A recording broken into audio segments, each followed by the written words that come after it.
What up, motherfuckers?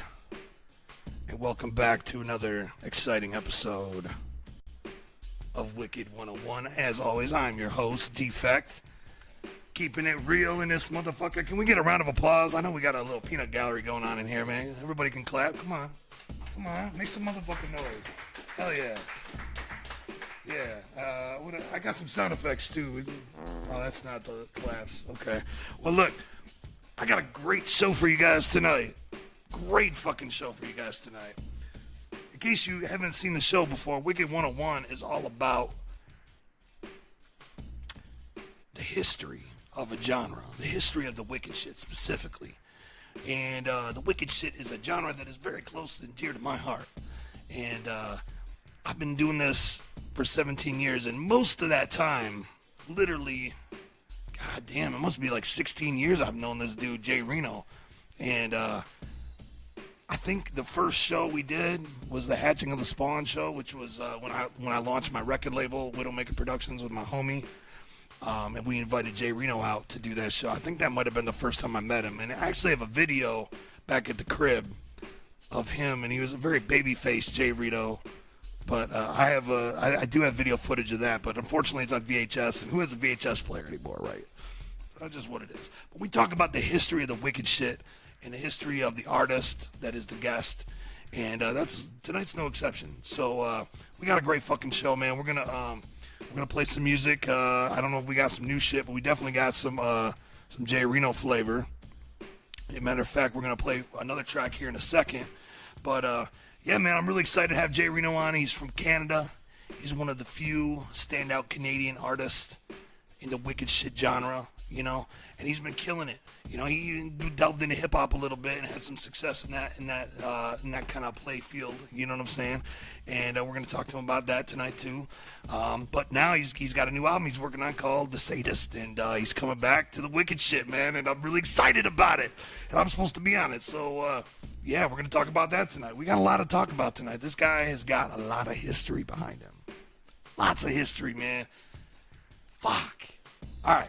So without further ado, we're going to get into a little track here. We're going to get him on the line, man. I got to get him on the line, man, because he's he's a busy dude. And I got to make sure he's still down to do this, motherfucker. So I'm going to cut to a little music here. And we'll be right back on Wicked 101, and hopefully we'll have J Reno in this motherfucker. So hang tight. Oh yeah, that's what I'm talking about. We got J Reno in this motherfucker. What up? What up? What Say up? what up, J Reno. What's happening, man? Man, just some last minute technical difficulties. Wicked 101. I'm finally here, man. Trying to stand on my head and fucking make this shit work, man. You have no idea the technical shit that I've been like pulling my hair out over here. Shit's been blowing up. I think we blew a transformer in the school over here. I mean, it's been fucked up tonight, man. Hey, man, you know, Canadian Bacon was a lot more simple of a setup, but I had multiple times where the show would literally just cut off right in the middle of the show. My computer would just die. Yeah. And I'd be sitting in the basement in the studio looking at the fucking wall like, So I feel you to a certain extent as far as there's a lot of work goes into this shit, you know? Oh, my God, dude. Oh, my God. You just, it's just fucking crazy. Just this. I got people on the ready to patch some shit and gaff some shit if shit goes haywire, but most of them don't really have a technical background, so they're just kind of here to chill and hang out, but yeah, better than nothing, though, man. Yeah, fuck yeah, man. So what's happening, man? Like, what's you've been making some moves lately? You got made some noise on the hydro bills. That kind of went around, making some fucking noise, and now you're working on a new record, man. So let's back up though. Like, you know, Wicked 101 is all about history. You know what I'm saying? Yes. Me and you got a lot of history. A lot of history together, man. Was I correct in saying that the first time we met was the Hatching of the Spawn show? I don't think it is correct, because I'll tell you what, the first time I met you, it was, I wasn't on the show. I didn't perform the show. I just came to the show. Cannibalistic was on the show. and I just went to the show. And that's the first time I met you, and it was in it was like a roller skating rink or something. That was the hatching of the Spawn. That was it? That was the hatching of the Spawn. All right, And yeah, so then yes. I guess you didn't perform at that one. Oh, I had no music at that time. I just did one song. I remember you being there because I have a VHS tape. And I would have fucking got the footage if I had a VHS player that would play the motherfucker. But I have footage of you, a babyface Reno, from the hatching of the Spawn. So I know that you were there.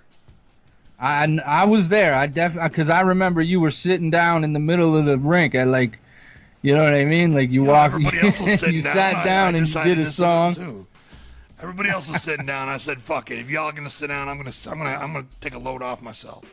Yeah, Muggs were sitting down. That was the second Wicked Shit concert I ever seen or been to. Dude. And the first one before that was a Cannibalistic show, but that was like, and when I saw people sitting down, I was like, what the fuck is going on right now? That was in November of 2001 was that show. Can you believe that we've been doing this that long? 2001? 2001. That was before my album Birth Defects came out. Holy shit. I know. 2001. Jesus Christ. I was like 18.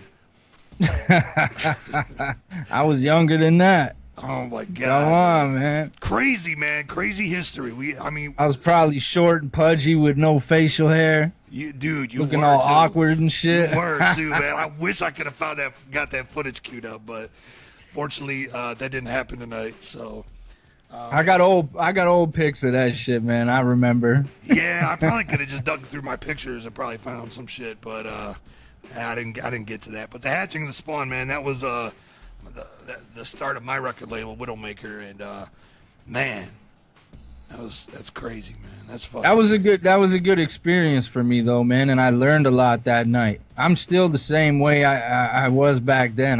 I watched you guys do the show, and I was just paying attention to everything because I had only one song recorded in my career at that point. Right. You know what I mean? So like, I'm a sponge when I'm around artists that are older than me and that have been doing something before I did. If you could teach me something, I'm gonna learn it, right? And right. I learned a lot that night, man. Man, I learned a lot that night too. Number one, don't have a show in a roller rink because it's gonna sound horrible. Number two, if you're gonna have a show in a roller rink, don't bother building a fucking stage out of plywood, because that's what we did. We literally rented this hockey rink that was on the second floor of a building, and we hauled this wood upstairs, and we built a fucking stage. Then at the end of the night, we tore it down, carried it all the fuck out, and then I think to this day it's probably still under Wicked D's house because we like hid it in this crawl space. Yo. Oh my God. I bet that's worth some money or something. I don't know, but that all bad ideas, okay? Let me just say that. Yep. But, especially since you just sat on the floor and rapped. Didn't even use the fucking stage you built. Dude, there was no point. There was nobody to have a stage for. It was ridiculous. It's fucking ridiculous. It was cool, man. So, by the way, tonight's show is brought to you by Ghetto Blaster. I don't know if y'all know that. What are you drinking on tonight, Reno? You got anything? Nah, man. I'm fresh out of Hennessy, man, and I had to take a little break. You know what I mean? Yeah. Sometimes it be like that. Man, we were going all the way out on this Hennessy kick, man. Yeah. Had to slow it down a little bit, you know. So I haven't really had alcohol for like a week. You know what I mean? Right. Well, check it out, man. I got a little surprise for you. What's that? I got a special guest in the studio tonight that wants to say what up to you and kick it with us. Is that cool? Yeah. Who's that? All right. Well, it's none other than, let me put him on the screen here. Our homie V Sinizter is in the building. Oh man, what up, Vinny? Say what up, V. I said what's up? Man, I told you move that mic closer to your face, man. Come on. How are you doing? It's 2003 again. 2003. I know you ain't going there, man. What's happening, man? Yo, you're rocking the Gathering and all that good stuff, man. Hell yeah. Oh yeah. I'm sitting at home. You're rocking the Gathering, man. It's like I'm pretty sure they're gonna give you a call up again. full circle. Oh yeah. He's having some problems with his mic stand there. You got that? You got that? You good? Yep. There's some gaff tape up there if you want to like tape that down or something. I know the mic's probably like a limp dick. Yeah. It's like a limp dick just falling down. Jesus Christ. I'll probably just raise the beam up and have the mic dangle in front of me. Yeah, whatever you're comfortable with, man. Look, man. I was like, how can you talk about the history of J Reno and not bring V Sinizter to the table, because he was there for a lot of it too. So I figured, But yeah, you really can't. When I told you, at the beginning when I went to your show, how I focused and I learned a lot, man. Like that guy, this motherfucker, man. When I got to be in the studio when he was recording music, and I got to go see what this guy was doing live and get on those shows, man. And I remember like his release party for that hunting season joint at where was that at, man? Was it Shooters? I remember that. Yeah, Shooters. Yo, that show was fucking packed. Ridiculous. I found pictures from it the other day, like actual Polaroid fucking pictures. Man. Yeah, good and bad. That show was something. Yeah. Else. But I learned a lot, man. I learned a lot. I did from both too. of you mugs. No drunk managers. I was This gonna could go south real fuck fast, around D. and say when we came in with V on the screen, I was gonna fuck around and say, everybody give it up for Jody Little. Oh. Asshole. just to fuck Hey, around. yo. I didn't go there. I don't then know I about joked you about it guys, man, but I don't really have a problem with the dude. I got my albums. You know what I mean? Right. He did what he could for me with what he has, so I never hate on the dude. But I wasn't the cash cow. You remember that discussion, Vinny? Yeah. I wasn't the cash cow, so they didn't pay as much attention to me or what I was doing, man. You know what I mean? I wouldn't say there's so much hate, but I'm pretty sure we talked about it before and what have you. Hey, I wish you all the best, but things would be a whole lot different right now if certain things didn't happen. But this ain't about me. This is all about you. Let's not go down that. I think we heard enough of that on your episode. This is about Reno. Right. I'm just so that didn't. Yeah, I don't. We can get off that topic. Yeah. But this is a good segue into how this all comes together, because back in the day when you were just getting off the ground, was the first step for you getting hooked up with Fallen? Like how did that happen? You got hooked up with this label. For those that don't know, Fallen Entertainment was kind of a big deal back in the day. Yeah, it had third biggest label. It had a stable of artists, including V Sinizter and J Reno. And was that? How did that come about? I couldn't tell you, man. Like the history of it, like I don't know, bro, because that's a long fucking time ago. A, B, I'm in Canada, so you know what I mean. I don't have that good of a memory due to a certain thing I like to partake in. You know what I mean? But like I don't know, man. Like I think it was JB. I seen that Wicked Underground compilation, and I was like, I gotta send this guy some music and see what's happening. And then I never really was signed to them though. Like I never signed a contract. I was too young, and I was Canadian, so legally they couldn't just do that. You know what I mean? Gotcha. But I kind of just tagged along. Part of the roster, though, right? Huh? They still considered you part of the roster, though, didn't they? Yeah. Yeah. Which is good for me. But see, that's how this underground shit happens, though, man. Half the labels out there don't have contracts.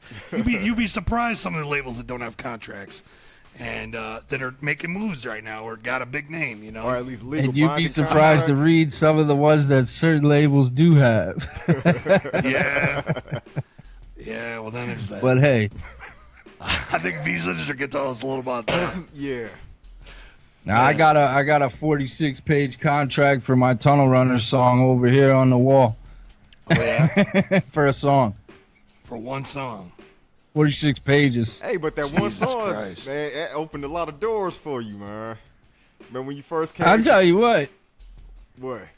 You know what? I can't. Regardless of how that whole situation ended up, right as it is like right now, I could never thank, ICP personally and Psychopathic personally enough for everything that they did for me that they didn't have to do. You know what I mean? Tunnel Runners was a shot in the dark for them. They didn't have to do that shit. and then for them to pick me and Mars personally off the record to go do the tour, you know, like they didn't have to do that shit either. So I mean, like, man. I mean, if you go on YouTube and watch your video from the Underground Psychos contest, he personally made it a point to say that he loved you the most out of all the contestants, and he loved your voice.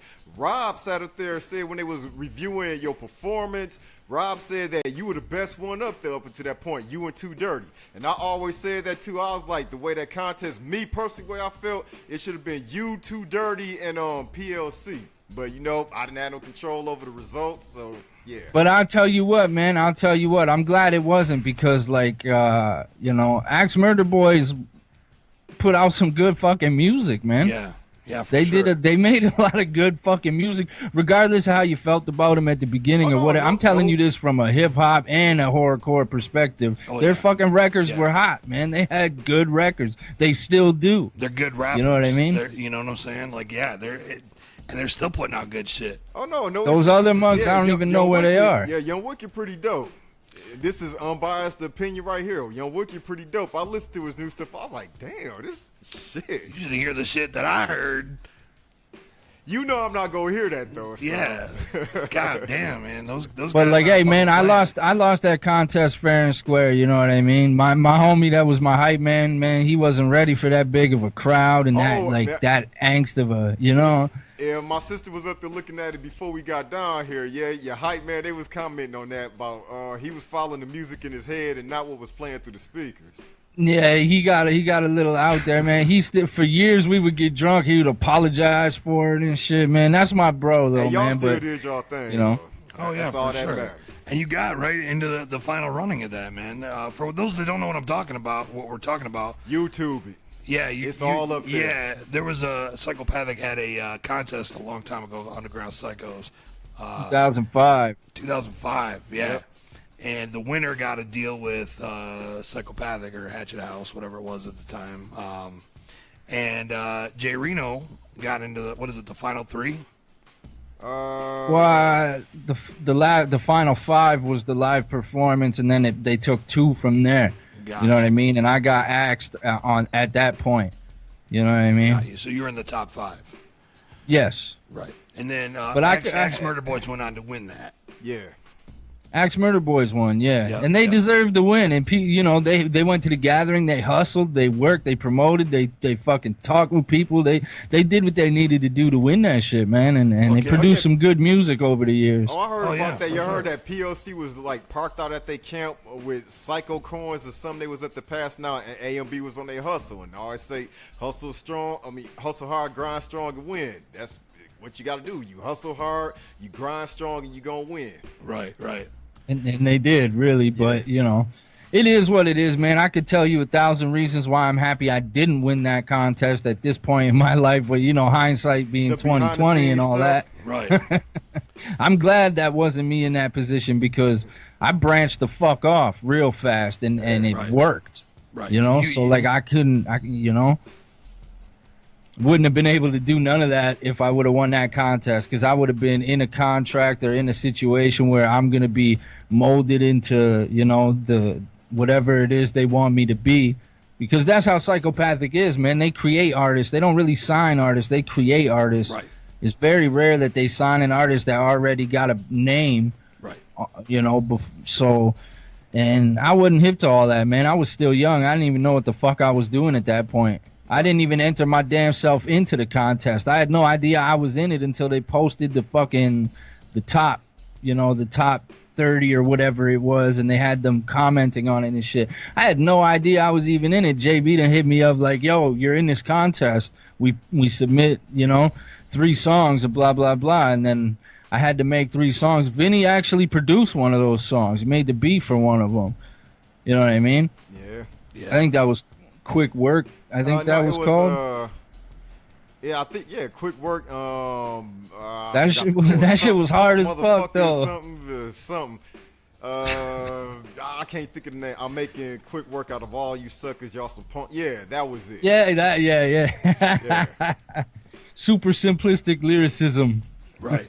Hey, it still hit hard. Hey, man, sometimes that's all you need is like a little, simple little hook that's catchy as fuck and Yeah, pretty much. bouncy ass beat. You keep it simple for the people to remember the chorus. There you go. If it's overly complicated, good luck with that. Right. Yeah, yeah. That's the truth, man. So you, so you hooked up somehow, some way, hooked up with Fallen, and were you there for the Deviant era, or were you pretty much gone by then? No, he was there for the Deviant era. Yeah, okay. Yeah, what happened when was Fallen Priest, split up. Yeah, Priest kicked me and him. Well, no, I think kicked me off the label, and Reno went with him because he was closer to where we lived at then, dealing with Priest. Got you. Yeah, during the Deviant era, it was Reno, me, and Matt. Right. Well, at one point at the beginning, Hassan was supposed to be there. What? And in Deviant? Yeah. I don't know how that was gonna work, but it didn't. I know you. I know that, but it didn't. But okay. But I liked it the way it was. I thought we should have signed Big Lee though. Right. I had no control over that. I know. I think we should have signed. You guys both know who Big Lee is, man. Yeah. Mugs don't know about that, man. That was some. Oh yeah, Big Lee, another real dude too. He's probably still kicking it right now.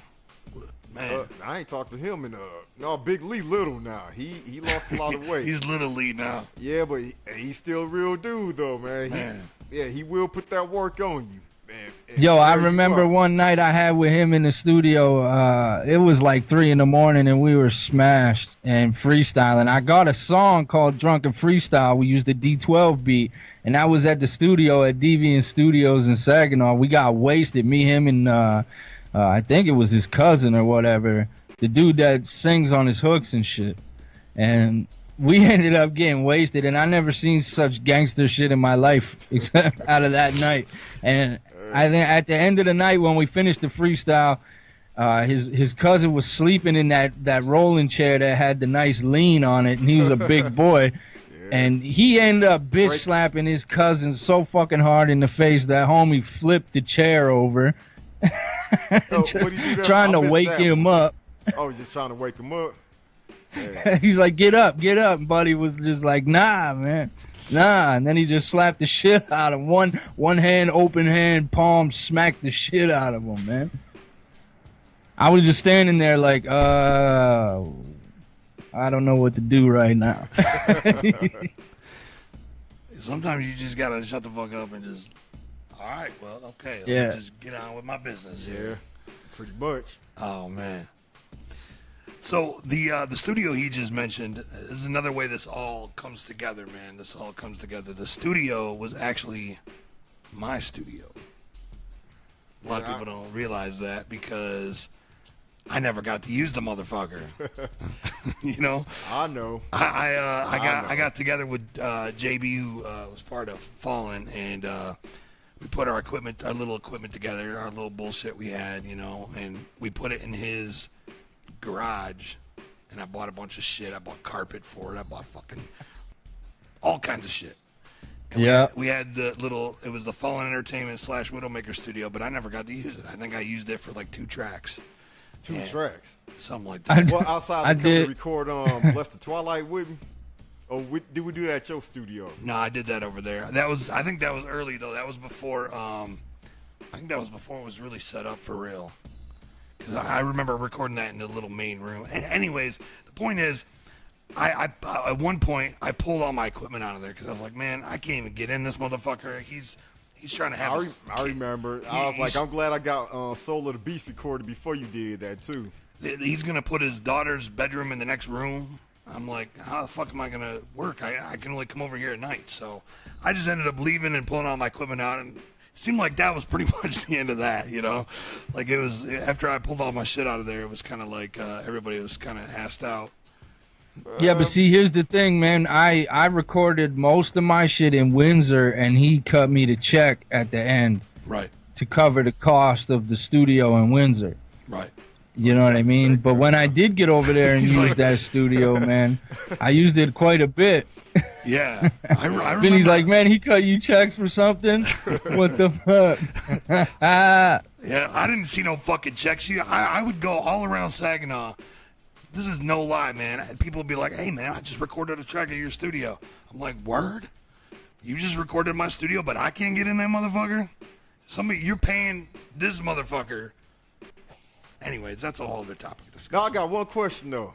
I remember when you used to just be strictly the sadist. How did you come into the wicked shit? Because I see the metamorphosis you made over time where you took more of a, for lack of a better term, hip-hop approach with what you're doing right now. How did you initially come into the wicked shit that you was doing and being a sadist? Let's start from the beginning. Yeah, you know what, man? Do you have a John Jones story? I got a crazy story for you, okay? This is some real shit, man. I don't even know how many people are watching this or gonna be watching this after. I don't even know, but I will give you good because I will give you the truth, this, man. Share this motherfucker, man. We need to blow up the internets right now. If you haven't shared it yet, you're fucking up. But anyways, continue. What were you gonna say? I don't know, man. Like I remember finding Bedlam. All right. Yeah. This is real shit. Okay. Bedlam back in the day before I rapped. You know what I mean? How far back? Maybe like we fucking a couple years. 2000, maybe late 99. I don't know. Yeah, it was around there when Bedlam hit the scene. I remember hearing them and fucking looking them up, and I was learning how to make websites and all of that good shit back then. So I hit them up, and I had made a fan website, and it ended up becoming their official website, and I ran that shit for them. Oh, did not know that, but that was in 99, 2000? Yeah. All right, continue. I didn't know that. That's a little history nugget right there, man. Shit. That's what. Hey, man. That's why if you notice at any given time, you know what I mean. Anytime I see Prozac, it's always still cool. You know what I mean, and it's just because of that. Because back then I used to promote for them and shit. Right. Because I didn't know that it was gonna turn into something, let alone what it is and what it turned into today. But I was inspired by that shit. And then, through Bedlam is how I discovered motherfuckers like V Sinizter, man, and you. Like, you know what I mean? Like, it just it opened that fucking door to that whole scene of music that you guys had already going. And I thought, man, these guys are making songs and they got CDs and shit like that. I'm like, man, why ain't I doing that? Why can't I do that? I can rap. I know I can rhyme words. And I think of a lot of crazy shit. So how'd you come up with the sadist? The sadist? The sadist. That's a good question. Honest to God, man, that was given to me. That was a name given to me by somebody who was a fan of what I was doing. Somebody that was close to me back in the day. Or at the Marquis de Sade. Huh? At the Marquis de Sade. That's where the word sadist came from. Marquis de Sade. Nobody knows what you're talking about right now, I don't think. Wicked shit history. Marquis de Sade, where the word sadist come from, because he was somebody notoriously known for sexual sadism and torture. Look it up. How do you know the history of the word sadist? Yeah, he's talking. Yeah, okay, but now, fuck that guy. We talking about me right now. Continue, Reno. Forget what he talking about. As you were. No, it comes down to just it was the taking pleasure in others' pain and torment. You know what I mean? I didn't even really consider the sexual side of the name when I chose it, and I was like, yeah, I can do that because I fucking kill and torture motherfuckers on these records and sound like a psycho, like I'm enjoying myself and shit. So it just fucking worked. And then I changed it when I almost got sued. So you almost got sued. Oh, that's why. I thought you was just making the metamorphosis. You changed it because you almost got sued. I did not know that. I didn't know that either. Yeah. Wicked 101, man. Take them to school. What happened? Yeah. If you Google sadist, just Google sadist, you get the book and the movie and the fucking, you know what I mean? There's a bunch of weird shit that comes up, but there's a metal band. Is it like a hard rock or heavy metal band or something from Europe? Really? Right? And I got this email one day through my website. Got the cease and desist thing too? Huh? You got one of the cease and desist emails? Yeah, basically. They were like, we're sorry to tell you. I think they knew I was a kid, though. I think they knew I was just some dumbass kid because they were like, real polite about it, and they were just like, listen, you know, like we own, you know, the trademark of the name for music in Canada, the United States, and Europe. Wow. And they're like, so you can't use that name. You got to think of something different or whatever. They didn't hit me like, yo, I'm going to sue you and this and that and this and that. But they showed me, you know, the trademark shit. Like, you got to stop using it. And, you know, that basically means like, yo, I got all these trademarks and you're using this thing. You need to change it or we're going to make you change it because you can't use that fucking name. I'm surprised Defect didn't get a cease and desist too. Because I told you before that there is a band that has your name. Yeah, but, you know, it doesn't matter unless they trademark it, you know? Oh, so they... That's it. If it's not trademarked, they can't do nothing, and neither can he, though. It's just... I just looked into it not too long ago. Oh, you seen that? Whoever band? pays the government first gets the fucking title, you know what I mean? It's true. It's true. Man. It's like a driver's license or everything else, man. You want to own that shit, you need to get that. You need to buy the ownership rights from the government. Right. Exactly. Why they own that shit in the first place is beyond me, but hey, you know. And whatever's clever. So you became J Reno, huh? Well, yeah, that's just a play on my real name. Oh, you're and trying just, to figure that J Reno. Yeah. You know, so like that was simple, man, but like it just fits better. You know what I mean? The Sadist is real limiting. It's real from a marketing standpoint. When you put Sadist on the front of your fucking CD cover, you are definitely Xing out a lot of opportunity, a lot of, you know what I mean? Like just a lot of fan base and a lot of room to grow. And you know, that shit was too hard of a name. Play at the Playboy Mansion. They ain't gonna have Sadist headlining at the Playboy Mansion or any other venues like that. No, sir. Not a fucking chance, man. Hugh Hefner features the Sadist. But you know what I mean though, right? Yeah. With wicked shit, you gotta carve out that, you gotta work at that and carve that fan base out for yourself. Oh, yeah. And if you can get linked up with any of the big dogs or do anything with the big labels and shit, then you really bring your chances up of fucking doing that and getting in front of those audiences and shit. But I don't know, man. I don't like that. At this point in my life, it's like the Sadist is more of an album title, and that's where the new album comes from. Because to me, for a rapper, like that's not a good name, man. But that's definitely a good name for a horrorcore album. Yeah, for sure, for sure. You know what I mean? I'm really excited about it. When am I gonna get those tracks? When is deep? Man. I'm ready. I know you seen my posts all on Facebook. I'm ready to get back up in there. I'm going in 10 toes deep with my knee up in their ass crack. When am I gonna get the track? I'm gonna send you guys tracks soon. I still gotta send everybody the tracks, and I've been fucking. I got a show tomorrow. I got a 45-minute set at this Rockstar Fest in downtown Windsor or whatever. Shows, huh? I'm gonna open up for a J Reno show. Man, if you can get over the border, I'll book you.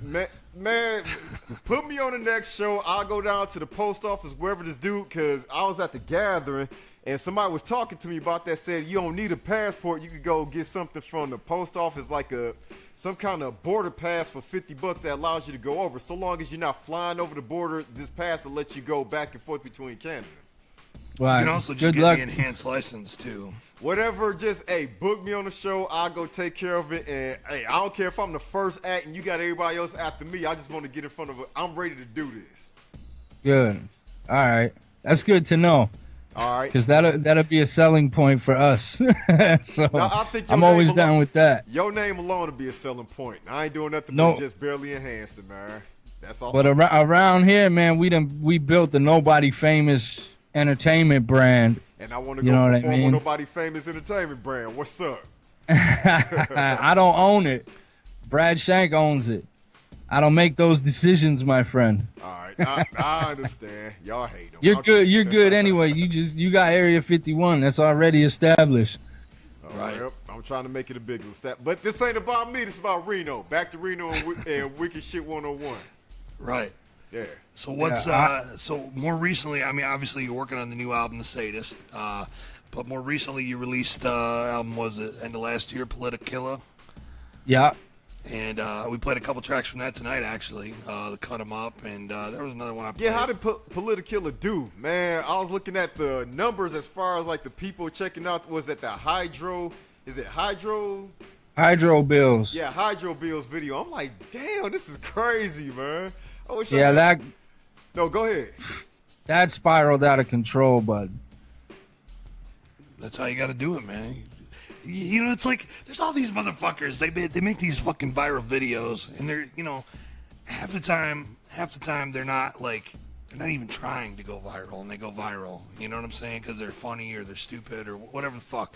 And then like, you know, you look at a guy like J Reno. You know, he's been making music for fucking 20 years almost, right? And he makes one song that just fucking knife into fucking somebody's eye socket, you know, and it's like blows up, and he's like, I wasn't even expecting it to blow up. I was just making this track because I was pissed about my fucking electric bills being all high. And you know what, man? And it's so funny. It was a great experience, and all that fucking news. And I did the Skype interview with Global Toronto, and I was on CBC, and I was on CBC Radio. I was on Hamilton Radio. I was on Toronto's biggest talk radio fucking show. All type of crazy chaos came after that, and all I was doing was yelling at this bitch. You know what I mean? Right. Saying what's up with that bill hoe?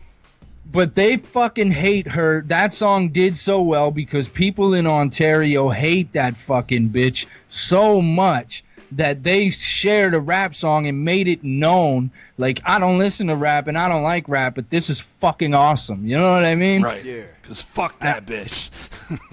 Man, when I do that song live and I go fuck, when I say fuck, you say win, the whole motherfucking building yells that shit at me, and it's like, damn, you know what I mean? Like that really hits people, man.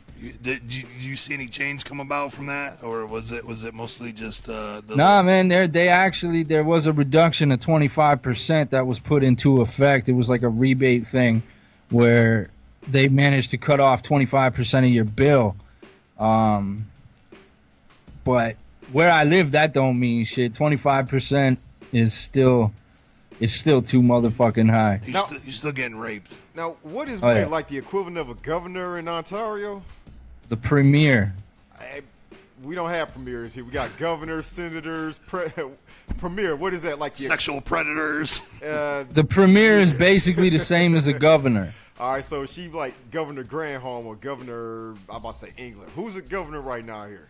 Who's that motherfucker they hate because of Flint water? Yeah, what's his name? Governor Snyder. Governor Snyder, yeah. Governor Snyder, yeah, so she's the Canadian equivalent. Snyder. We hate her because she fucking jacked and racked the fucking hydro system. Right. All right.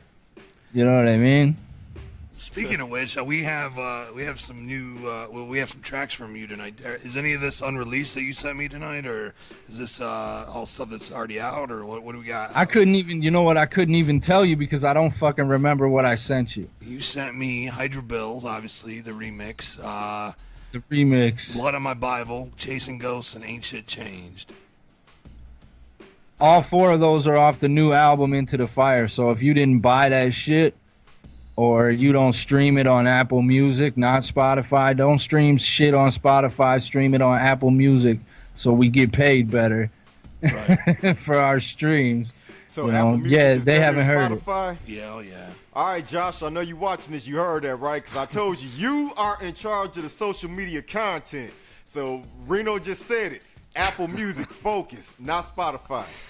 Well, if you look at, I look at the revenue, man. We're about to open a can of worms here, man. Like when I look at the revenue from Spotify for the streams, you know what I mean? I remember they group a bunch of streams together. You know what I mean? So I got one from Rumblefish that was worth a total of like $14, and it was like 27,000 streams, and I got $14. Hey, that's you know still what 27,000 streams though, so. But that's ridiculous though, man. Like that should at least be a couple $100. No, yeah, still, but think it's 27,000. The number monetarily might be small, but it's 27,000 who has. Yeah, but the reality is though, man, if everybody's just streaming the shit, Yeah, but Hydro Bill's got a lot of streams. You got to remember that, man. That song is included in that. Yeah. Because the single and the remix are on Spotify and Apple Music. And that's a lot of people that has this music. That's all that matters when it come down to it. They friends will tell their friends, oh, this dude sit there going in on win, and they'll go get the music and support. The monetary might be small, but the exposure is out there enough to make up for the monetary value. So yeah, it gives you an opportunity to build the monetary value. He understands. Yeah, well, but here's the thing, though. It seems to me that, like, now the music is just marketing for the merchandise, you know? Like, the music isn't a huge source of revenue anymore. Well, you know it never was. It was always... No, look, man, way back in the day, you know, when ICP got started and shit. Sold tapes, CDs. 90s, you could slide tapes out of the back of the trunk, How old were you know? you in the early 90s? When ICP got started, I was in high school. How old were you? What year? 92. Well, they got started in 91, but they came my way around 92 with a Carnival of Carnage. And then, I was in 1992. Carnival of Carnage came out. Yeah. Okay. Well, I was 6 years old. Yeah, so it wouldn't affect him. I mean, I got my start in 91, and even back then, you knew that music was only the way to get to the bigger stuff where you get the revenue from. It's all about touring, merchandising, and licensing. Music was just a stone there. I'll tell it to you right now, like, the model is simple, man. Everybody does it. If you ain't clicked on it by now, then you're fucking fronting yourself. Hold on, say that again. Bro, like, nobody famous, we set up a merch table bigger than the fucking stage. We don't fuck around with merch. We got fucking, we put up 15, 16 different t-shirt designs and hoodies and tank tops, and we got these fucking hats, and we got toques, and we got posters, and we got albums. You know what I mean? There's fucking revenue, man. There's wooden necklaces. There's fucking, you know what I mean? And there's all type of artists got their own merch too, man. So talking about exposure, right? Well, fuck, man. We rapping to sell the merch, yeah, because that's where you make money. You don't make money with your music if you're just sitting at home putting it on the internet and waiting for it to jump back into your pocket. Just say that one more time. No, for real. I'm there to say it one more time. You have to sell fucking merchandise, man. You get, you know, you can't sit at home and you can't sit at home and put songs on the internet and just expect it to go. You know what I mean? It's just not gonna. If you don't go and get in front of people and set up that fucking mobile store that you fucking sell all your shit from, you know what I mean? You never sustain making music and make it worth doing. Right. So we're not kids anymore, right? We're all grown now. Like how many of us don't have to pay bills like a motherfucker? Right. So you got to get out there, exposure, because if people don't know who you are, then it's pointless. Right. If you're not gonna make money doing it, then stay away from shows and stay away from that kind of shit. And you know, just rap with your homies in the basement and you know, do what you do, man. But don't, like, if you're not trying to do this shit for real, get out of the fucking way, man. Right. No, I was just throwing a message out there for somebody coming up who's going to end up dominating the scene. I say give it about a year and a half. He's going to not just this scene, but a scene overall and everything. And just trying to cultivate that seed right now. I'm just putting water on the seed. Right. Well, look, man, we about an hour in, so why don't we play a couple of these tracks, man? We've been talking about Hydro Bills, so I'm gonna cue that one up. But before you play that, I gotta say, you gonna get into Academy? Yeah, I will if you ask me. Yeah, I was going to after the break. Hell yeah. I was thinking I play Hydro Bills, and then maybe I'll play 0 Hour because that has all three of us on it. You know, that's some history right there. Play some strictly Reno tracks. This is his thing, man. Yeah, but man, it's all about the history, man. Reno's on that motherfucker, man. Yeah, so. but, okay. He just don't want you to play that song, bro. He's just like, don't play that, don't play that. That's not me no more. Okay, I'll tell you what. Then I'll play Jack-o'-lanterns. Which one you want me to play? No. I'm like 17 on that song. Well, 0 Hour. Okay, if you got to do that 0 Hour. Okay, well, you know, I just figured, you know, we all here. No, because it's about Reno. It's about him. This is Reno's time. Dude, why are you arguing with me? I know that. I know. I was just saying that. Listen to this motherfucker arguing with me about my own show. This is his time, though. This is That's Reno's funny. thing. Play the song, bro. All right, man. J Reno, stay with us, man. You'll be able to hear us, but we won't be able to hear you. So, Damn, you can't even see me. yeah, just hang out. Bear with me a second here, cause all this shit, man. I'm doing all this by myself, so you need to just wait. Fucking relax. That's right. Wait, motherfucker. I'm getting this shit ready, man. Right now. We're figuring this out. Promise, I'm getting There ready. we go. I'm getting ready. The music computer is just freaking the fuck out right now, man. It's like, it's literally like saying, like, bro, I need a break. I don't know if you heard the music skipping, but that wasn't the stream. That was my music computer. Like, what the fuck are you doing to me right now? Because I'm playing the sound effects. I got the music and I got the screenshot. I got all kinds of shit going on. So my computer is just like pissed the fuck off. We're going to muscle through, man. We're going to muscle through. Show is. So, before we...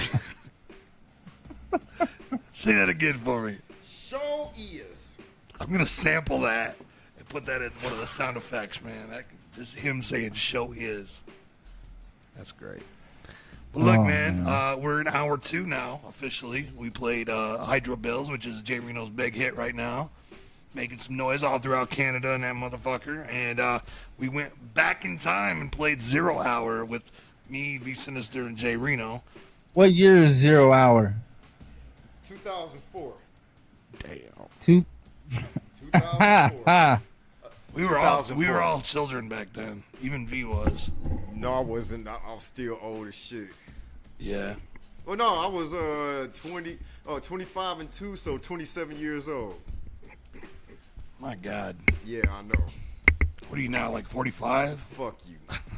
No, I'm not 45. Man, come on. Yeah, you done over there? I'm gonna just mute your mic. You let me know when you're ready, okay? Because you ready now? Okay.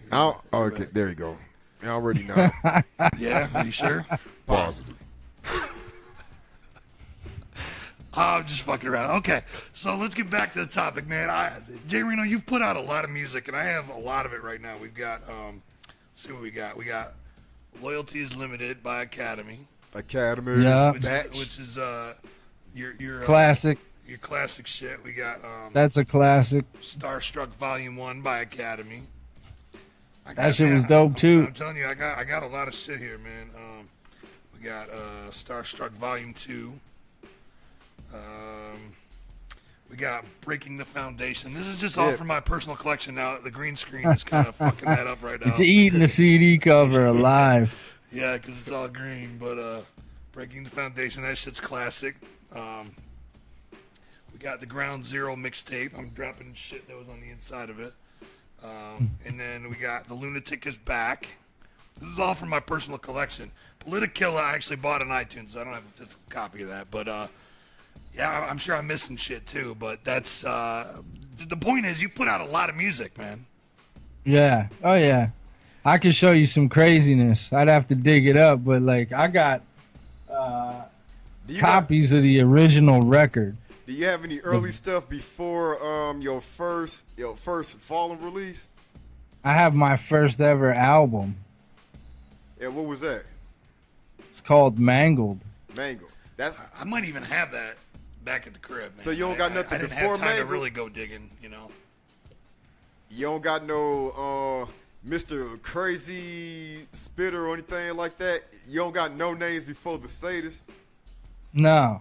Just the Sadist. Sadist and J Reno, that's all you got. Yeah, man, because when we first rapped and started rapping and shit and freestyling, we were always just freestyling. And we were always just bullshitting. I didn't need a name. We were just rapping, Just fucking around. Yeah, exactly. So, like, there was no name involved. I didn't need a name. When I decided I needed a name, that's, before that, I didn't do shit. Right. All right. Just kids in the basement fucking around. That's it. So after, so we kind of touched on your time with Fallen, and then that shit just fell apart, and everybody went their separate ways pretty much. I mean, that's really what happened. It just kind of dissolved, and everybody kind of did their own thing. And that was about the time you hooked up with all the people and did Academy, right? Academy came after Deviant Productions collapsed. Right, that's what I'm talking about. After Fallen, Like, I consider Fallen and Deviant like the same thing because it just. See, to me it's not the same thing because it was two totally different eras of time and different shit. Shit happened on Deviant for us, and shit never happened on fucking Fallen at all. Right. You know what I mean? When you heard V Sinizter and he really started popping off, man, it was like it was on Deviant. It was like all. Yeah, it was on Deviant, man. He had that old fucking white dude, the Grammy Award winning producer in the fucking garage studio. Yeah, I remember Kelly Milionis, right? I mean, I got some heat with him too, but not as much as the other person, not gonna say, but no, the thing with Kelly though, my heat with him is the Ludacris show with two reasons. One, you already know me and Defect came up through the trenches with this, and Defect, like I said, little brother, he ain't a hype man. That's little brother right there. Now, Kelly Milionis was up there talking about that if I really wanted to succeed in the upper echelons of the mainstream, I had to get rid of Defect. That didn't sit well at all. I was like, that's not gonna happen. You got to find something else. That you might as well cancel that idea. He ain't going nowhere. He finally came around to accepting that Defect was part of it and said that he did good at the Ludacris show. Obviously, you remember what happened there? Yeah, I had a whole cheering section full of females, and afterward. Yeah, whatever. Going on. Yeah, when I do an interview again, we'll touch on that because we got to speed this along to get back to Reno. And the other reason was just basically, yeah, he had some ideas that didn't sit well, like performing with a rock guitar at a Ludacris show. And if you're familiar with Ludacris style of music and rock guitars and the heavy metal sound, you know how that went. Oh, they hit the first chord and it was just a sea of Shut the fuck up. Shut the fuck up. Anyway, moving away from that and getting back to post-Deviant Academy. Tell the world about Academy and your involvement with them.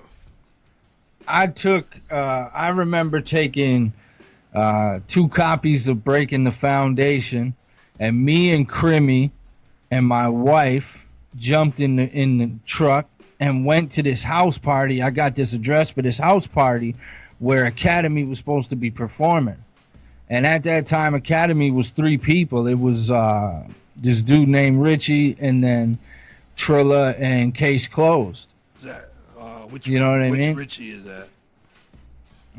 Richie Nix. Okay, he's like a rock emo fucking. Yeah, I mean, he does his thing. That guy's always been out there doing his thing. You know what I mean? But they've had a falling out where because he went and did his own thing, and you know, I had gone to this house party and I hand delivered my fucking tape or my CD to Trilla and Case Closed, and I told them both, like, yo, you know what I mean, check this out or whatever. And probably a couple months down the line, I got a call to go to their studio and do a song with them as a feature for their mixtape, Academy Mixtape 4 or whatever.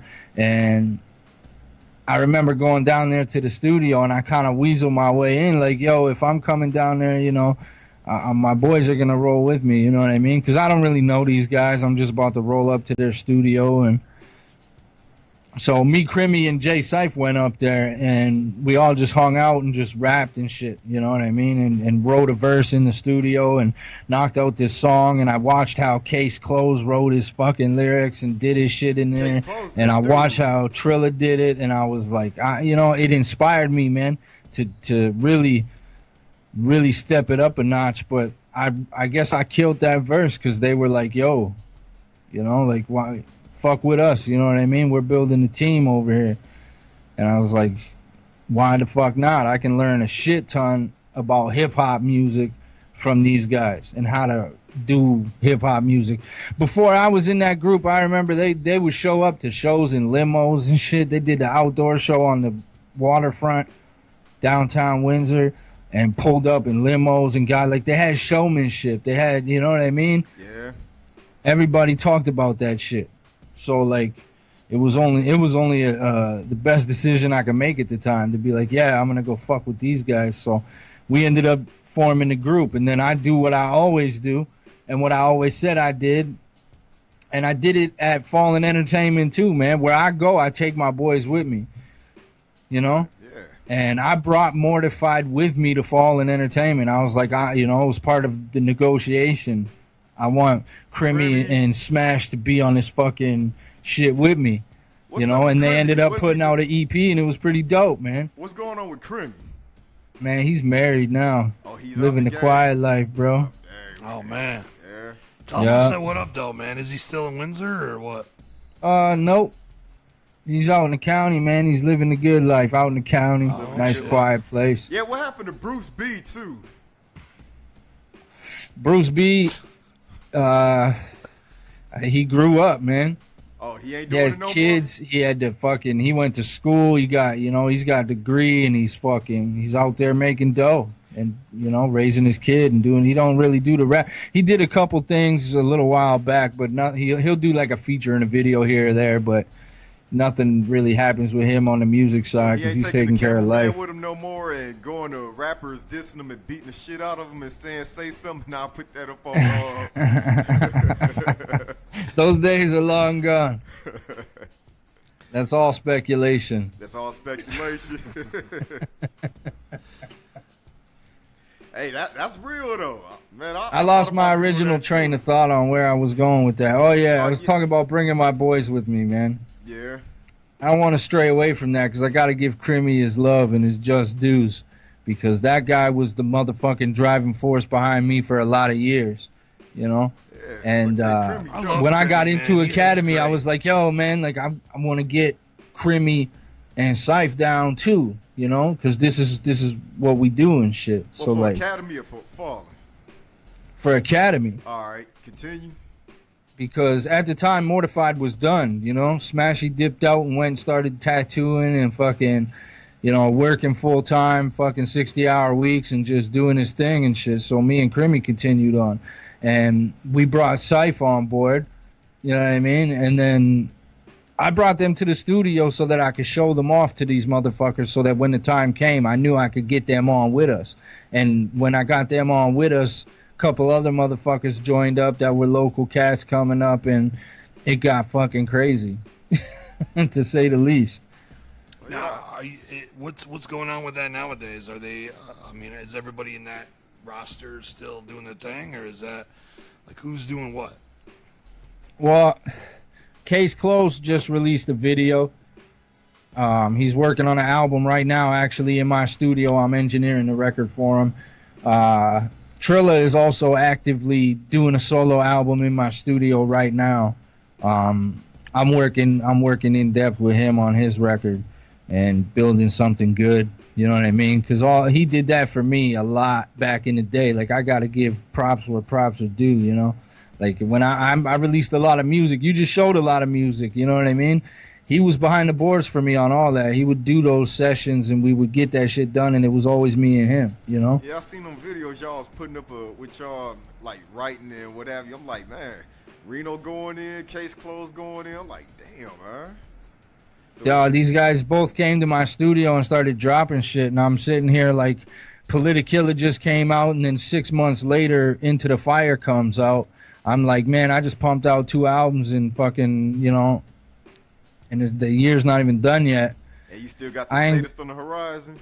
At the time I had nothing when I started recording them, but then they're going and they're doing their thing and shit like that, and they got me sitting here like, damn, like I gotta fucking. I always get that same feeling from those guys when I work with them. It's like, damn, all right, they're going in like that. I gotta fucking, I gotta keep my my fucking sword sharp too. You know what I'm saying? Like. It inspires you to make more music. Tomorrow, I don't know how many songs in total is going down yet, but I got the show at the Rockstar Lounge on Central in Windsor. You should have sent me a flyer for that, man. I could put it on the screen. Yeah, there's like 400 of them. I got fucking caught up, but I've been promoting the shit out of it, and I'm bringing out Case Closed to do the Cypher live. Me and him, and then I'm actually gonna bring Trilla out in the middle of my set and just let him rock a couple songs because it's a 45-minute slot, so I'm chilling for a couple songs. You know what I mean? Like I want to catch my breath and let my boy do his thing. Right. And then we're gonna finish after his couple of songs. We're gonna do a song together from an old Academy record from me, Case, and Trilla. You know what I mean? So we're still working. You know what I'm saying? But some of them have gone on and gotten married and had kids, and one of them is like a photographer in the military now, man. Like a pretty successful fucking photographer in the military. My homie Saga moved back to the Middle East, and I believe he's in Dubai. He goes to Dubai, goes back home and shit, and then all of a sudden he's popping up in movie trailers from movies out there and shit. Yeah, that's the one that knows Krav Maga. Is that how you pronounce it? Krav. I think you told me about him that he was pretty much y'all enforcer. He beat the shit out of people. Yeah, that's yeah. He beat the shit out of people. He had the heaviest hands I ever seen. You know what I mean? Oh, yeah. I don't know. Somebody has to do it. Yep. Everybody was down to do it, but he just reacted before anybody else knew what happened. Right.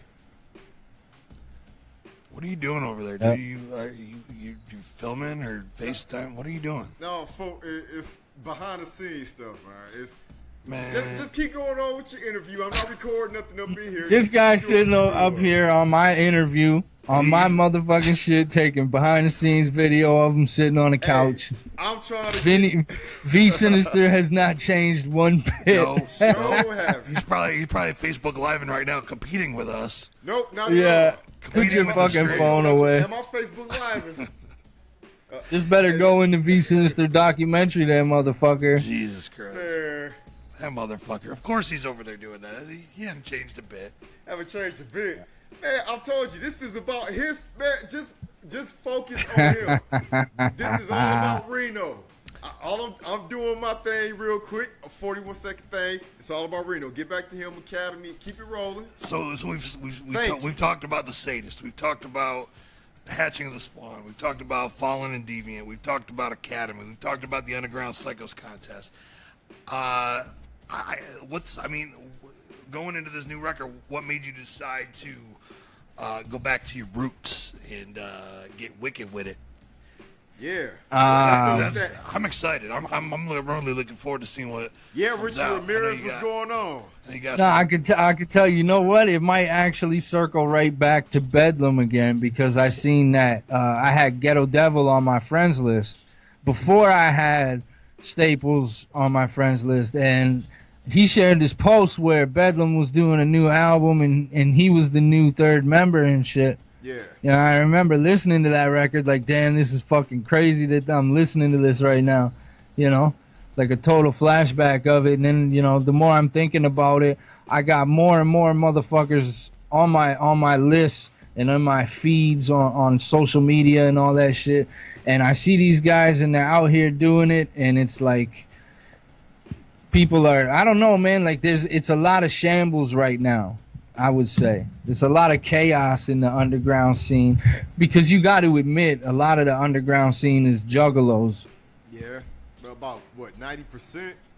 And it's a lot of crazy shit going on with juggalos right now, with the gang relation thing and the label split and the internet trolls and the fucking, you know what I mean? Like it's crazy turmoil right now, man. And like, you know what I mean? Like mugs like us gotta fucking step up and put out some hot records, because mugs guys are acting funny, man. And it's like, it's time to, like, you know, give them some of that, like that underground feeling that we used to have and used to carry. That doesn't always ride the line. You know what I mean? Like that shit goes away, and then it'll like start to resurge and shit.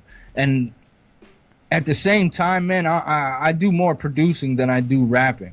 Like you see the keyboard behind me here. Like I spend more time on that than I do in front of a microphone. You know what I mean? Hey, so but like, you don't retire like James Alias. You keep it going, cause he does the same thing too, but he hung up the mic for good. Yeah, I'm not at that point yet. One day I'm sure I will be, but I'll never stop with the music. I'd love to just, you know, when I do stop rapping, I will still be like producing beats and engineering and shit like that. You know what I mean? I know I will be. Well, if you got any beats for Defect that you think I would sound good on, send me. See, that's the thing, because I need picked beats, man. all the beats that you would sound good on, and I was like, yeah, I got a whole Sadist record worth of fucking beats right here. You know what I mean? Yeah. So yeah, you already cherry picked all them motherfuckers. I started producing dark shit, and for a minute there, it was like I would be like, yo, I'm gonna make a trap beat and try to just get away from that vibe. And then I would make this trap beat, and it would just be dark as a motherfucker. And I'd be like, shit, you know what I mean? So I would make a boom bap beat, and it would just be dark and gloomy. And I would make a, you know what I mean? Even I just couldn't get away from it. I just kept making beats like that. Right. To the point where I literally have like 26 of them in a folder right now that I'm cutting down, you know? Well, you slide me a couple, man. I need beats, man. Like I'm the opposite, man. Like all that equipment you got and you can't do nothing. Look, man. Here's the thing, man. With beats, like I feel like I get lucky once in a while, you know, and I'll make something that's really fresh. But like I don't really consider myself a producer, you know. Like I can put some shit together, but like I can't play.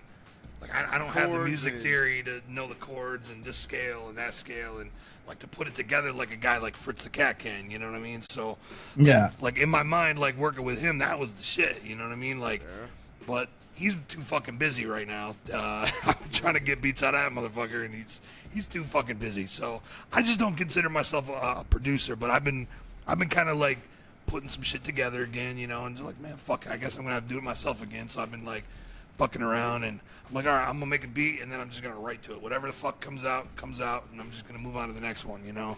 And that's what I've been doing. So we're gonna see what happens. All right. I got some dope shit in mind. So I got you, man. We'll talk about it after the show. okay, for sure. So, I make a lot of fucking beats, man. I Yeah. just put it to you like that. Like, right. I'm sure you got something for me. But so moving on, we got Oh, before you move on and what have you, I just got one question. No, about the Sadist album. No, about the Sadist album. Yeah, who else is gonna be on it? What were you gonna say? Well, that was the next question, but the first thing. All right, I know it's gonna be dark and everything. It's gonna be dark, Babylonian, going in that direction. But what you got for me? Are we spitting lyricism? Or are we going dark? I just need to know what I'm getting ready for. Both. Both. Always both, man. The whole record is gonna be both. Just because I do horrorcore music doesn't mean I'm gonna like dumb down multi-syllables and punchlines and fucking, you know, song structuring and shit like that. So we you know what I mean? Who outdo each other on a song? Yeah, but keep it to the theme of the song. And if it's a story, you gotta tell a better story to me. There's gonna be a lot of story tracks on here, and features are gonna be in the stories, cause like it's a horrorcore record, man. And keep it real with yourself. Keep it real with everybody else. We not actually ever out here killing people and all that. Like, use your fucking brain. We'll be in jail. Well, there's no. That's clearly speculation, but I'm sorry, man. Unless you're Bloody Ruckus and you're hanging out with cut off pinky fingers, you ain't about that life. You know what I mean? I'm not about that life. I ain't chopping not bitches' about pinkies that. off. Not about that. But but on some real salmon shit, and like you gotta be. If you're a good wicked shit horrorcore artist, can tell a good fucking story. Yeah. Oh yeah, for sure. Okay, a horror story. If you don't do that and you're a wicked shit artist and you just rap about rapping but dark and scary all the time, that's not the wicked shit. Yeah, that's not horrorcore. You know what I mean? Like, you got to be able to create that tension and create that atmosphere. You have to have almost a point to it. You know, it can't just all be we're chopping this motherfucker up and we're gonna rip out of his intestines and whatever the fuck. You know, like I don't. No, you gotta. Yeah, you know it because you do. I learned a lot of that shit from you when I got your record, because I was like, man, this guy's like, you fall asleep listening to this record. He's fucking telling you like fucking stories before bed and shit, and you have nightmares about all this type of crazy shit. Yeah, like Mind Dissection, a couple of his tracks on there, I ain't gonna lie. I listen to a lot of horrorcore, wicked shit and everything, and I'm being straight up 100%. It was a couple tracks on Defect shit that made me uncomfortable listening to it. I was like, man, I can't listen to this, man. I mean, maybe it was in that phase when I was up there leaving music alone for a minute, but I listened to this. I'm like, man, I don't know if I could be friends with this dude no more. He making me real uncomfortable listening to this shit. This is like, this is some shit you listen to and be like, you know what? I'm going to turn this off. I'm going to go turn on some Disney or something because I just feel dirty listening to this song right now. That's how good this dude is, man. You haven't listened. You haven't. Yeah, mine. I forgot the name. I think it was the one where I'm gonna go turn this record off and turn the lights on. Yeah, when it was up there killing some girl or torturing some girl, I'm listening to this like, damn, this shit is depraved. This fuck, man. I can't listen to this. He got some dope shit, but that's him another time. Back to Reno. That shit's funny, man. For real, you know, that's how I feel, though, man. You got to be able to tell a story and portray a visual to somebody. You can't always just be rapping. Defect is, hands down. I'm like I said, I put him on the same level as ICP. ICP used to do that for. I'm dead serious. What are you talking about? Building an atmosphere. Look, we in an abandoned school right now talking about the wicked shit, and you're comparing me to ICP. Yeah. Look, I wouldn't make that as atmosphere. He's up there, but they're the best, bro. When it comes to horrorcore stories. We're building the atmosphere and setting the tone. It's not a degrading comment or remark. I'm saying you are. I don't feel degraded. I feel like you're blowing smoke up my ass a little bit. You know. You know what? Fuck you. You're fluffing my balls a little bit. Fuck you. Let's get back to inflating my ego. You can't take a compliment. Fuck you. Let's get back to Reno. I appreciate it, man. No, thanks, man. Fuck you. Back to Reno. That's awesome. Man. Oh my god. Man. Fuck you. So the Sadist record is gonna be dark. It's gonna be storytelling. And what kind of features do you have? Obviously, we already said I'm gonna be on it, right? And yeah. Did you got V on there or what? Yeah. I got it all written down, man. I got YouTube guys on there for sure. Mastermind is already on it. That's dope. Menacide will be on it. Hell yeah. I didn't even make that happen in my career. I feel like I'm falling behind y'all too. Obviously, Nobody Famous will be on the album. Brad Shank, Rit Theme, and Wicked Truth. Bedlam, two original members of Bedlam will be on the album.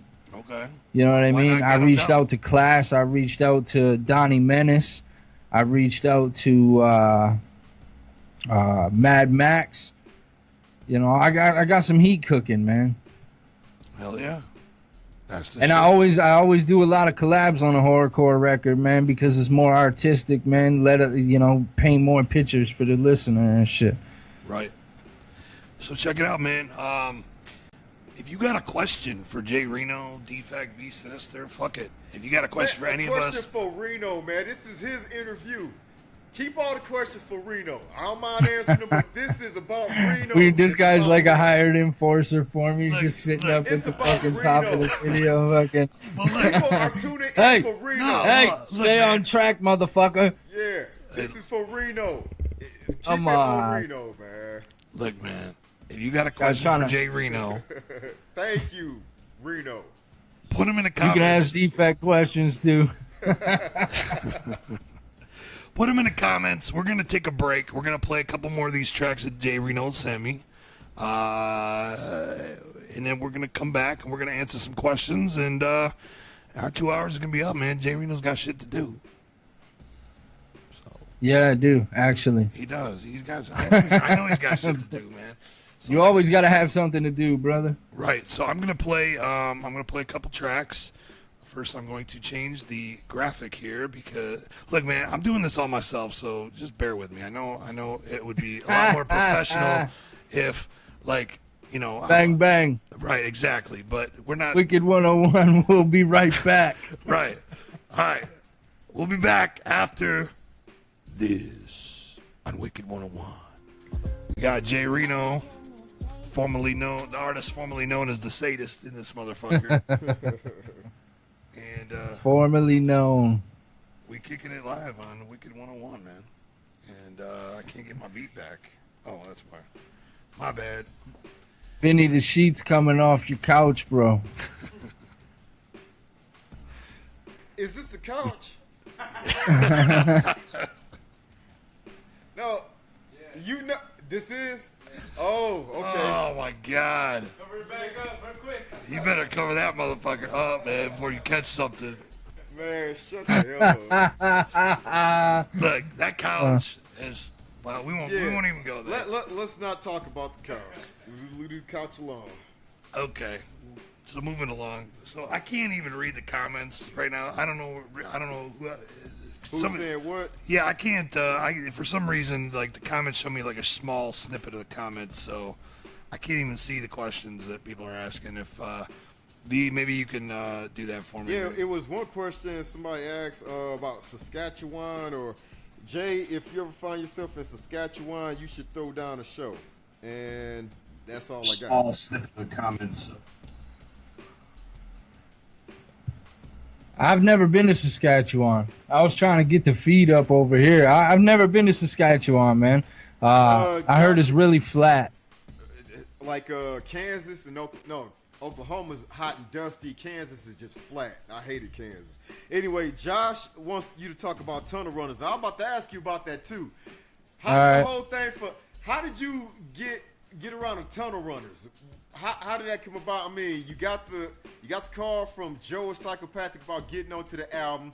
Then you dropped it on the album. Now, talk about the point from the album to the tour to Canadian Bacon. How did it all come about? Because I'm telling you, around that time period, you was everywhere. You had your own radio show, this, that, and everything. Yeah, what's up with Tunnel Runners and Canadian Bacon on Psychopathic Radio? Well, Tunnel Runners was fucking... That was make or break kind of thing, man. And when it came out, I got invited to do The Gathering first. And was that the same year the Psychopathic Writers thing? No, that was like 2 years later, man. Oh, but right. The first year was me, Class, and King Gordy and Bizarre. All right.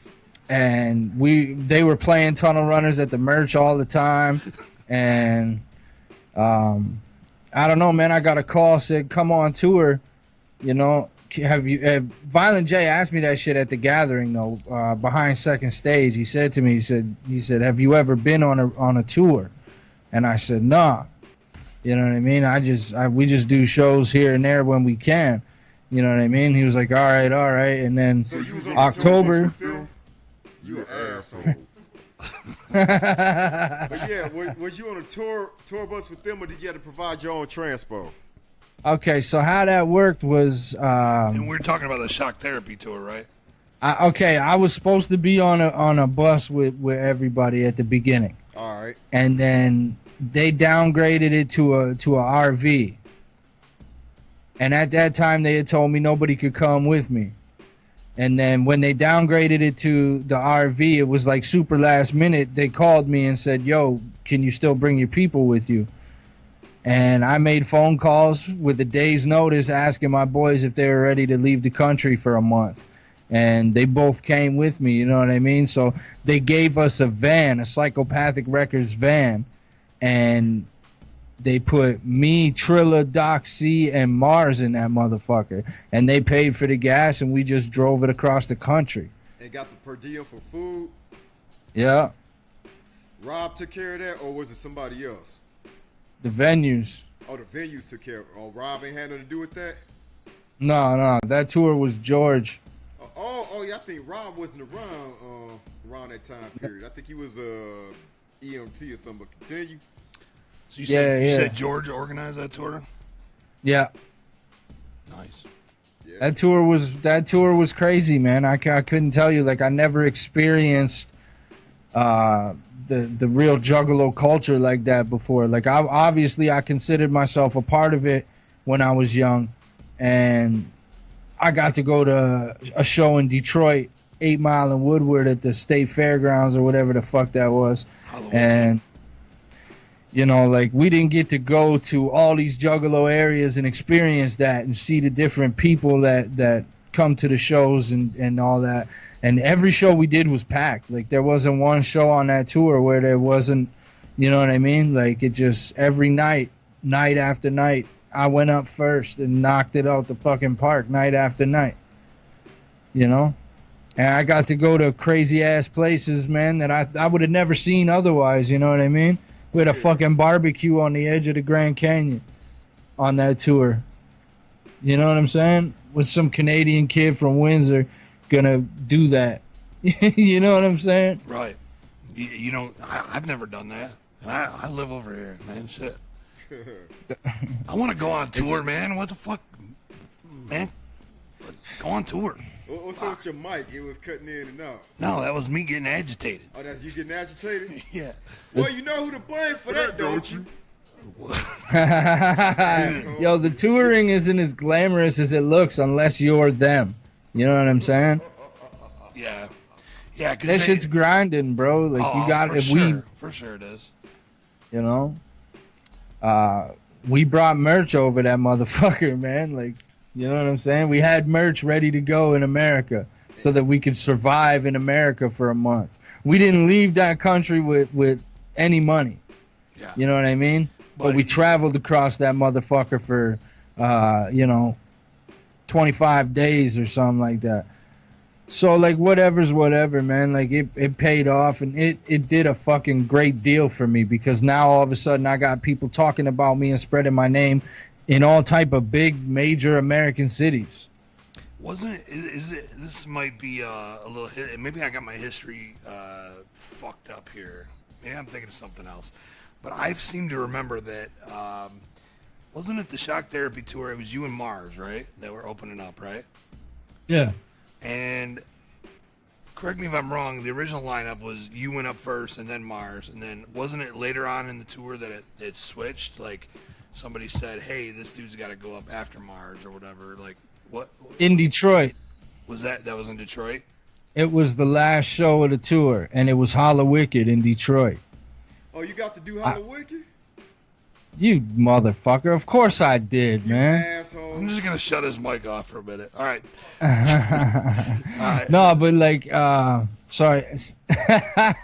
You fucked me up, B. What were we talking about? We were talking about the Shock Therapy Tour, Holla Wicked, The Switch. Well, the Switch was, I couldn't tell. There's obviously something behind it. You know what I mean? But like, look at it this way, man. You know where Holla Wicked is. Look at how close that is to Windsor. So every single juggalo that's fucking from Toronto to here will drive and go to that. Right. For sure. You know what I mean? So now you got a building that's got a third or at least 25% of the building is Canadians. Right. You know what I mean? You definitely got some Canadian motherfuckers in the building, which is your hometown crowd, more or less. That's what I mean. So, I mean, it could be they could have switched me because that we're close to Windsor, and they knew I'd have people in that motherfucker too. You know what I mean? Right. Or, I remember Mars the whole tour. He was jamming his classics. You know what I mean? Right. But he wasn't doing that Tunnel Runners joint. Right. The song that was on Tunnel Runners, that wasn't like it wouldn't have translated to the stage live as good as the shit he had on his set, no doubt about it. I understand why he did it. It made a lot of sense, but my shit was Snap Music was my kickoff, bro. We ripped that motherfucking roof off right from the jump. So that might have had something to do with it because I don't think anybody really knew that or realized that until like the end of the tour. And I knew I was on that tour to perform that song and promote that record. Right. And convince people. But Mars was promoting that record though, man. You know what I mean? And he was out there hustling it too, man. And I couldn't tell you why it changed, man. That's a conspiracy theory of mine, was that I did the Tunnel Runner song and he didn't, and that's why they switched it on that last show.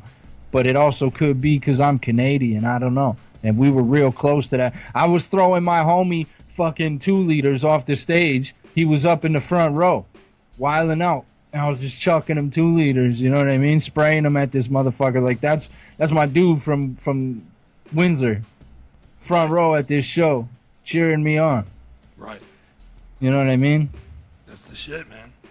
And that's, that's something that, like, me and V can't say that we've done, you know what I'm saying? Like, neither one of us have been able to actually we tried. Take a real we tour. Tried. Like V's done little run, like couple little runs, like you did the Acid Rain tour and shit. But But- that was like a week run. Oh, That's and not like a fucking month. 2-day Wraith release. The Wraith release parties were dope, but shit, it don't compare to what you was talking about the Tunnel Runners tour, especially culminating with Hollow Wicked too, man. We got to do 3 Hollow Wicked shows, You know man. what? Fuck you. Fuck We you did in your that. ear. We did the Indiana one at a fucking outdoor amphitheater thing. It was like the Verizon fucking center or something. It was Right. weird. Oh, it's a 3-day event. Well, they had the first Hollow Wicked in Indiana, and then the second Hollow Wicked was in Ohio, and then the Hollow Wicked clown show in Detroit on Halloween. So the last 3 shows of the tour were with ICP for their Hollow Wicked tour, and they did 3 dates. Hey, my hat's off to you. That's dope as hell. Yo, we didn't get to perform at the Rock and Shock Festival though. When we were on that tour, that was one of the stops, and when we got there, we found out that we weren't performing on it, and it was out of the hands of motherfuckers because, it is what it is. So they just hooked us up with VIP shit, and we just rolled around that fucking, it's like meeting motherfucking celebrities in the horror thing and just checking out all the cool shit out there, hanging out at the Psychopathic booth and fucking talking about Tunnel Runners and this and that. But we didn't get to play that one, but we did get called out on stage to throw Fago, which was pretty live. Yeah. I gotta troll him a little bit, right? Always, man. Do we got any other questions, V? From the let's feed? see. Anything worth Somebody mentioning? said something else at the bottom. Hold on. He said, "How did Canadian Bacon come about?" That's a good question. Canadian Bacon originally aired on W Fuck Off Radio. Yeah. How did that come about? My question is, I had- this won't refresh. I don't Go ahead. even remember how to. I remember, okay, there was some kid that worked up there that handled fucking calling motherfuckers like me. You know what I mean? And hit me up asking me if I wanted to do a show and if I ever listened to W Fuck Off Radio and if I wanted to do my own show on there. And this was after the fact, right? And I said, yeah, what I got to do. So I just pre-recorded a couple episodes, and it was like, yo, you got to come over here and really get on the show, take the calls and do all that shit. Like, they would play pre-recorded shows if I couldn't make it, but I had to go there and do that shit. And I remember showing up there the first time. I didn't know what the fuck I was doing, bro. I had the mixer in front of me and the fucking computer and the phone lines. You know what I mean? But it was a dope fucking show, man. Canadian Bacon on W Fuck Off was live. It was always a live show. You actually invited me up there once. I went over there and met up with you at Psychopathic, and we did a show together. Yeah, I remember you was up there trying to climb me with the pale horse shit, right? I'm gonna just turn your mic off. I probably did. It's true. I probably did cloud you a little bit, but it was all love. I got to do a lot of shit up there, man. Yeah. And they just let me. Like, when I hit them up, I remember having you on Hit Them Up say, I want to have Defect on my show. There was never like a hesitation. It was just like, yeah, that's cool. This is what you want to do? Yeah, that's cool. You know what I mean? Right. I fucking loved doing that. That was a good time. That was fucking fun, and it was worth it. Why did it stop at the Lotus Pie, the building? Why did it stop there? The show stopped, man, because they hit me up like we're switching the format to a video. Like, they were gonna do something like this, you know what I mean? Yeah. And they were rebranding the whole shit, and they offered me a show. But, I had to respectfully decline doing it because the new set of rules and guidelines as per the YouTube legalities, my show would have been very limiting and not fitting because I'm not a Psychopathic record artist. So for me to go there and only be able to play music from their catalog so that they don't have to pay, you know what I mean? Like, pay for motherfucker. They don't want to pay DMX because I play this shit. Right. You know what I mean? Like, right. You know what I'm saying? So, for me, it was like, you just hit a point where You probably could have played your catalog though, like stuff that you're not. I mean, obviously you're not going to sue them if But yeah, I understand that. It's a whole different game, man. Like with this shit, I play some underground shit. Like I played V's track earlier. I played whoever's on the show. I don't see J Reno coming back at me and say, "Defect, what the fuck, man? I'm about to sue you for playing this track." But like, you got to be careful now, especially not even just getting sued, just getting it pulled down. You know what I'm saying? Yeah. Like, oh yeah. Yeah. 100%. Like Twisted, perfect example. They do. Paul does his brunch and bakes, and he'll sit there and just listen to music, and he can't even listen to other shit anymore because, like, on his iPad, you know what I'm saying? Because people will shut that shit down, man. He's got to strictly just listen to their shit, So it's a different era, you know what I mean? And a lot of companies handle that differently too, man. They'll either shut you down. Oh shit! Or they'll monetize your video. Right. You'll get that message that says, third-party content recognized. Don't worry, your video's not gonna come down. Blah blah blah blah blah. Monetization, and you're like, all right, well, you know what I'm saying? Any beat that I don't own that was like an Anno Domini beat that I rapped on and put out for, like, say, Lost in the Dark, I can't do nothing with them videos because as soon as I put them out, I get the third party because I didn't buy the rights to the beat. I just leased them. So he still owns that beat. That's still his property. Right. So all of a sudden the video gets flagged and his beat title comes up, and that's it from there. It's like he has the option to monetize the song because he technically owns that track. Right. You know what I'm saying? So what can you do? But royalties, man, are a motherfucker, and I understand why they made the switch. But for what Canadian Bacon was, man, like it wasn't just a Juggalo show where we would come up there and, like, you know what I'm saying, like, just play ICP and talk about how great Psychopathic Records is and what we're doing and what tours are coming your way and this, that, and the other. Like, I was a guest in there. I wasn't on that label, so for me to gear my show entirely around that music and shit like that, it was just like I can't do Canadian Bacon the way Canadian Bacon's supposed to be done unless I can play the shit I want to play. Right. So I just declined it. I said no, thank you. Yeah. Well, you gotta make those moves, and sometimes they're like, make a move. Yeah, but they gotta do what's best for them first, right? You gotta do what's best. It is for what you, it is. So yeah, absolutely, 100%.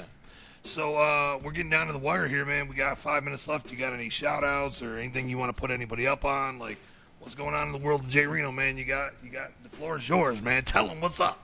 All right. Shit, man. I ain't doing the whole shout out thing. If you fucks with me, then I fucks with you. It's that simple.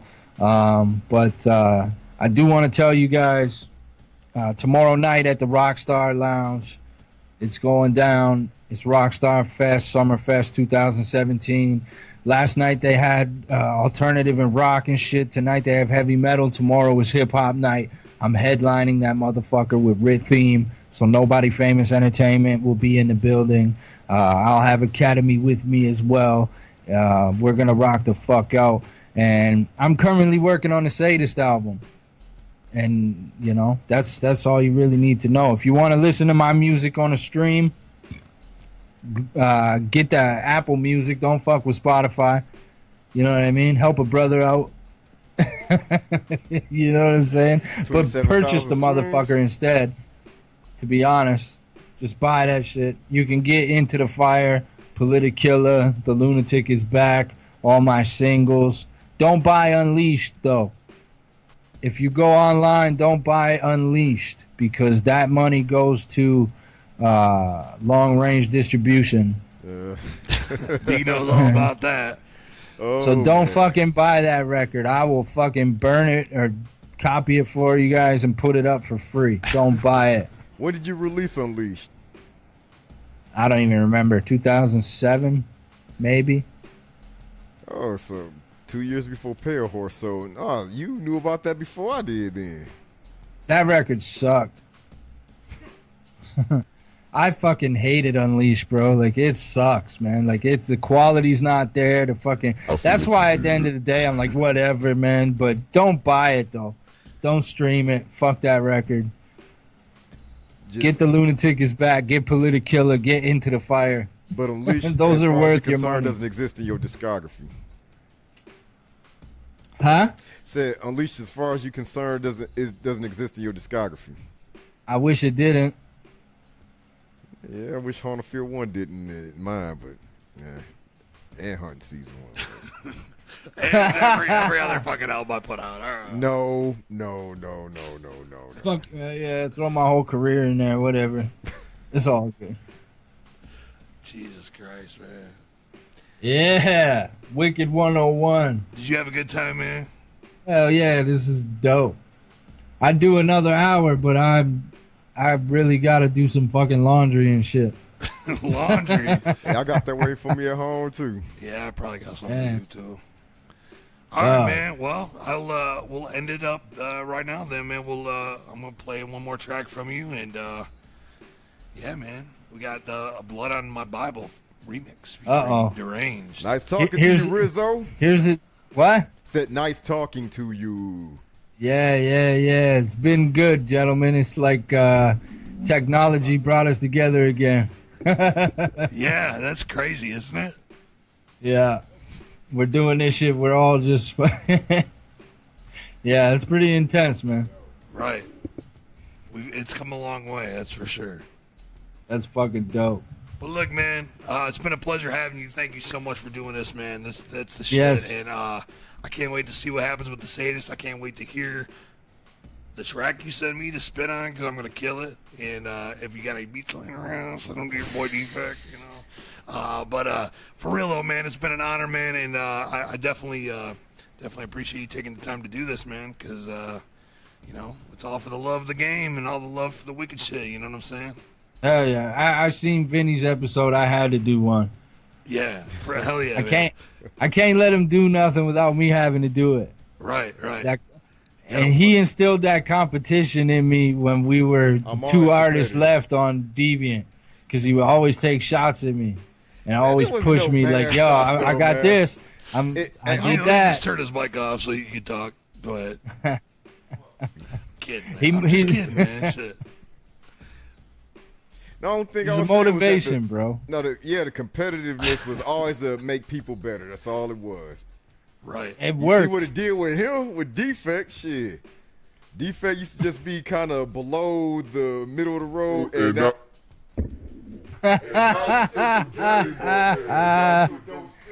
of me being competitive with you.